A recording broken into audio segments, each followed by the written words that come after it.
தேங்காய் பேசுமா. அர்ச்சனை கூட 50 ரூபானாலும் 30 ரூபா எனக்கு தான் மரியாதை ரொம்ப ஜாஸ்தின்னு நிச்சான். வாழைப்பழம் சிரிச்சிச்சான், ஏ லூசு,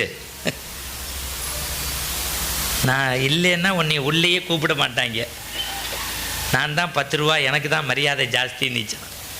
வெத்தலை பார்க்க சிரிச்சு அர்ச்சனையெல்லாம் பண்ணி முடித்தான்னு இந்த சிவாச்சாரியார் பக்கத்தில் இருக்க தண்ணியில் தேங்காவை நினச்சி ஒரு கல்லில் பொட்டையார்னு அடிச்சிருக்காரு. தேங்காய் 2ஆக உடஞ்சிச்சு. வாழைப்பழம் கழுக்குன்னு சிரிச்சிச்சான். 30 ரூபான்னு மண்டையை உடைச்சிட்டாங்க. எப்போ கோவிலுக்குள்ளே லேடிஸ் போனாலும் கேளுங்க, கிளம்பும் போது பையன்கிட்ட சொல்லுவாங்க, இந்த பாரு, நான் ஆடி கிருத்திகை கோவிலுக்கு போகிறேன், ஆடி கார்த்திகை கோவிலுக்கு போகிறேன், இன்றைக்கி சஷ்டி கோவிலுக்கு போகிறேன், 1 மணி நேரம் ஆகும், அரை மணி நேரம் சாமி கும்பிடுவேன், 1/2 மணி நேரம் ஊர் கதை